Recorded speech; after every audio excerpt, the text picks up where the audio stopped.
with longing looks did you appeal to my heart. My boy, to one who loves his fellows, there is an eloquent appeal for help in your countenance of discouragement and despair. Sit down with me while I tell you of the service trails and happiness highways which lead from the sorrows of self to the joys of loving activities in the brotherhood of men and in the service of the God of heaven. By this time the young man very much desired to talk with Jesus, and he knelt at his feet, imploring Jesus to help him, to show him the way of escape from his world of personal sorrow and defeat. Said Jesus, "My friend, arise, stand up like a man. You may be surrounded with small enemies and be retarded by many obstacles, but the big things and the real things of this world and the universe are on your side. The sun rises every morning to salute you, just as it does the most powerful and prosperous man on earth. Look, you have a strong body and powerful muscles. Your physical equipment is better than the average. Of course, it is just about useless while you sit out here on the mountainside and grieve over your misfortunes, real and fancied. But you could do great things with your body if you would hasten off to where great things are waiting to be done. You are trying to run away from your unhappy self, but it cannot be done. You and your problems of living are real. You cannot escape them as long as you live. But look again. Your mind is clear and capable. Your strong body has an intelligent mind to direct it. Set your mind at work to solve its problems. Teach your intellect to work for you. Refuse longer to be dominated by fear like an unthinking animal. Your mind should be your courageous ally in the solution of your life problems, rather than your being, as you have been, its abject fear slave and the bondservant of depression and defeat. But most valuable of all, your potential of real achievement is the spirit which lives within you, and which will stimulate and inspire your mind to control itself and activate the body, if you will release it from the fetters of fear, and thus enable your spiritual nature to begin your deliverance from the evils of inaction by the power presence of living faith. And then, forthwith, will this faith vanquish fear of men by the compelling presence of that new and all-dominating love of your fellows, which will so soon fill your soul to overflowing because of the consciousness which has been born in your heart that you are a child of God. This day, my son, you are to be reborn, re-established as a man of faith, courage, and devoted service to man, for God's sake. And when you become so readjusted to life within yourself, you become likewise readjusted to the universe. You have been born again, born of the Spirit, and henceforth will your whole life become one of victorious accomplishment. Trouble will invigorate you, disappointment will spur you on, difficulties will challenge you, and obstacles will stimulate you. Arise, young man, say farewell to the life of cringing fear and fleeing cowardice. Hasten back to duty, and live your life in the flesh as a son of God, a mortal dedicated to the ennobling service of man on earth, and destined to the superb and eternal service of God in eternity. And this youth, Fortune, subsequently became the leader of the Christians in Crete, and the close associate of Titus in his labors for the uplift of the Cretan believers. The travelers were truly rested and refreshed when they made ready about noon one day to sail for Carthage in northern Africa, stopping for 2 days at Cyrene. It was here that Jesus and Ganid gave first aid to a lad named Rufus, who had been injured by the breakdown of a loaded ox cart. They carried him home to his mother, and his father, Simon, little dreamed that the man whose cross he subsequently bore by orders of a Roman soldier was the stranger who once befriended his son. 8. At Carthage, Discourse on Time and Space. Most of the time en route to Carthage, Jesus talked with his fellow travelers about things social, political, and commercial. Hardly a word was said about religion. For the first time, Gonad and Ganid discovered that Jesus was a good storyteller, and they kept him busy telling tales about his early life in Galilee. They also learned that he was reared in Galilee and not in either Jerusalem or Damascus. When Ganid inquired what one could do to make friends, having noticed that the majority of persons whom they chanced to meet were attracted to Jesus, his teacher said, "Become interested in your fellows, learn how to love them, and watch for the opportunity to do something for them which you are sure they want done."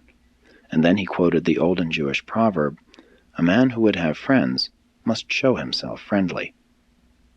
At Carthage, Jesus had a long and memorable talk with a Mithraic priest about immortality, about time and eternity. This Persian had been educated at Alexandria, and he really desired to learn from Jesus. Put into the words of today, in substance, Jesus said in answer to his many questions,